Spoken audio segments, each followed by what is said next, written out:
Esto tiene que ver con el teorema de Bayes. Este teorema lo estudiamos en algunos videos anteriores y lo que yo voy a hacer ahora es un recuerdo del teorema de Bayes para los conjuntos y luego voy a establecer el teorema de Bayes para variables aleatorias. Tú tienes una sucesión de conjuntos desde A sub 1 hasta A sub n, que son todos eventos en omega, y tienes otro evento b también en omega. Entonces la situación es esto: estos eventos A sub 1 hasta A sub n forman una partición, es decir, son todos disjuntos y la unión de todos estos conjuntos es omega, es decir, tú puedes tener aquí en un diagrama de Venn omega y tienes los conjuntos A sub 1 hasta A sub n y tienes el conjunto B que posiblemente tiene intersección con todos ellos, es decir, por ejemplo, B puede ser S, este es B. Entonces lo que establece el teorema de Bayes establece que la probabilidad de cualquiera de estos A sub i dado B, eso es la probabilidad de B dado A sub i por la probabilidad de A sub i partido por la probabilidad de B, que en este caso es la suma desde J igual 1 hasta N de la probabilidad de B dado A sub J por la probabilidad de A sub J. Luego, lo que estamos diciendo acá, te recuerdo que para obtener esta probabilidad, que es la probabilidad de un evento en particular, dado que el evento B ya ocurrió, ¿te das cuenta? Lo que tú estás calculando es esto, mira, el evento B ya sucedió, y lo que tú quieres calcular es la probabilidad de A sub i. Bueno, la sub i podría estar ahí, ¿no? Entonces tú quieres calcular, es decir, la intersección entre el evento A sub i y el evento B. Y eso es lo que contabiliza esta probabilidad, considerando que ahora el espacio muestral reducido es B. Entonces, el asunto es el siguiente.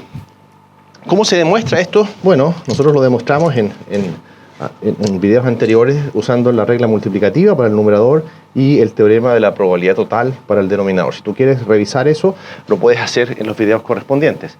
Ahora, si tú tienes dos variables aleatorias, ¿ya? X e Y, dos variables aleatorias, y tienes que la distribución conjunta de esta variable aleatoria la vas a llamar así. Puedes tener esa información o puedes tener la información condicional de y dado de x. Vamos a asumir que estas dos cantidades existen. Entonces yo te recuerdo que si tú quieres calcular, por ejemplo, la densidad marginal de y, lo puedes hacer a partir de la densidad conjunta, integrando con respecto a la variable contraria, es decir, a x.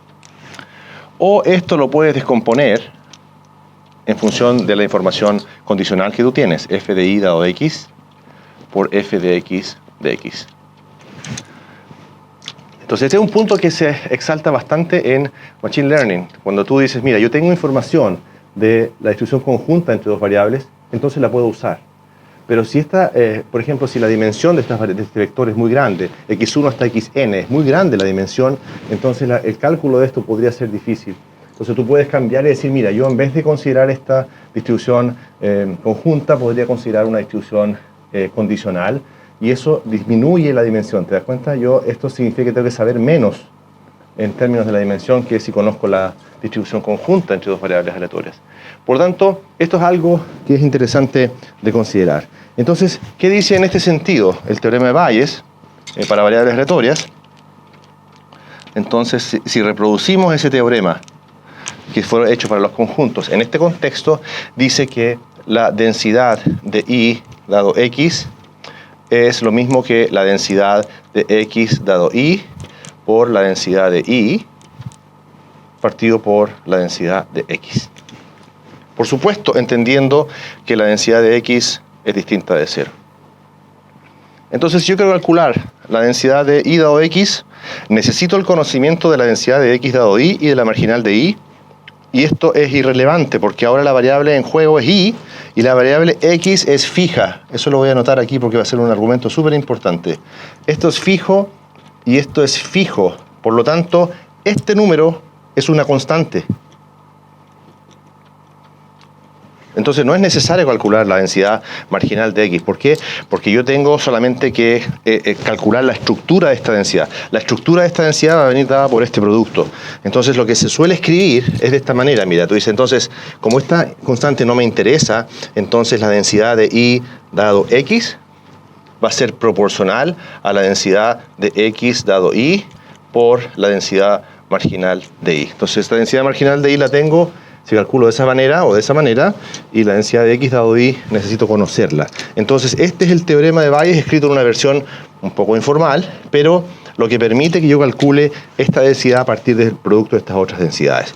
¿Hacia dónde vamos? Bueno, a introducir parámetros desconocidos en las distribuciones que van a ser calculados ahora, pero considerando la variante sumamente relevante y significativa de que los parámetros ahora, en los videos a continuación, van a ser variables aleatorias también, ya no van a ser fijos.